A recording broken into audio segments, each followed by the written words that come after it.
Mike, you look at the depth in this hockey club, how important it is. A guy goes down last night, and you've got Tyler Ennis waiting in the wings, and it looks like he's just going to fit right in. Well, you're sure hoping he's going to. Anytime you've been out for a bit, it's hard, but he's trained really, really hard, and he's got good personal energy anyway, so we'll put him right in there, give him an opportunity, and go from there. But that's just the way the league is. You play a lot of games in a short period of time, and you're bound to get nicked up once in a while. How are things looking with Andreas, Mike? With who? Andreas. No, Johnny. Okay, so I didn't even, whatever you want to call him. Okay, so anyway, little John is, he's hobbling around here today a little bit.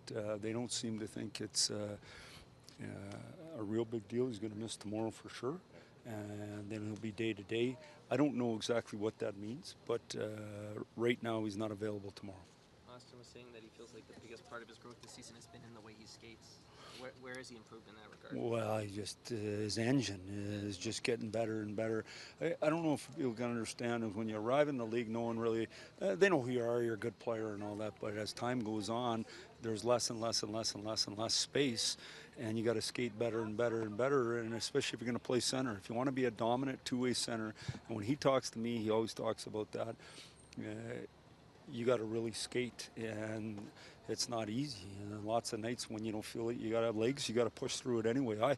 I think the last 3 games he skated as good as he skated. So good for us, good for him. I think it's real important to have dominant centers. And now, anytime they got to worry about more than 1 line or 2 lines, you're a better team. The club is 28-0 when leading after 2 periods. What does that statistic say to you? Well, it says knock on wood and don't talk about it. But what does it say about the team and what it's doing? Well, listen, we've been mentioning it since it was 20-0, so nothing's happened. Well, I don't like this. What I would tell you is we try to play with our foot on the gas all the time. We try not to play on our heels ever. It doesn't matter what I say. Sometimes we get on our heels. Weather's a little different in Toronto here. I don't know if you noticed. I got to peel off this layer, get a little more vitamin D in a guy. I'm not distracted by your question. I got it here. Anyway, so just keep our foot on the gas and try to spend as much time in the offensive zone. That doesn't always happen, though. And, I thought last night we did a real good job of spending a ton of time in the offensive zone. You talked a couple weeks ago just about the importance of the big players getting the touches and the rhythm on the power play and how that can translate to 5-on-5. Was this week a pretty good example of that? Well, I really believe that when you're frustrated on the power play, it carries over to your 5-on-5, and you need specialty teams in the league to win on a nightly basis. Sometimes it's not going to go. We all know that. The league's hard. You don't score all the time. You have good looks. Sometimes you have worse looks and you score, and the night you have great looks, you don't score. That's the way the game is. The goalie's allowed to be good too. We've got some good bounces here this last little bit, and our guys are feeling good, and it looks like that when they're skating. Having been back to Saskatoon with the club a few years ago, can you appreciate what it's like for Austin to come back here, and I guess any player on the team to go to their hometown?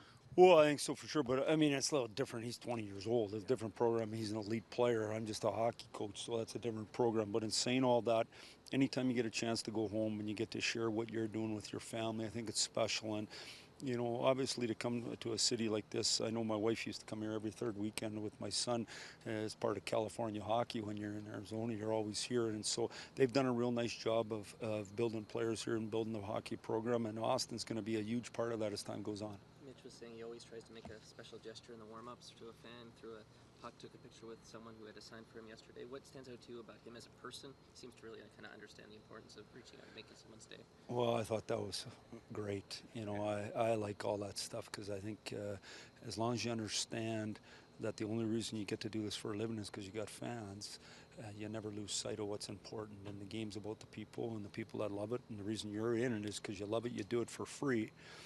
You're blessed to be in this game, and then to share that moment. I saw it. I thought it was spectacular.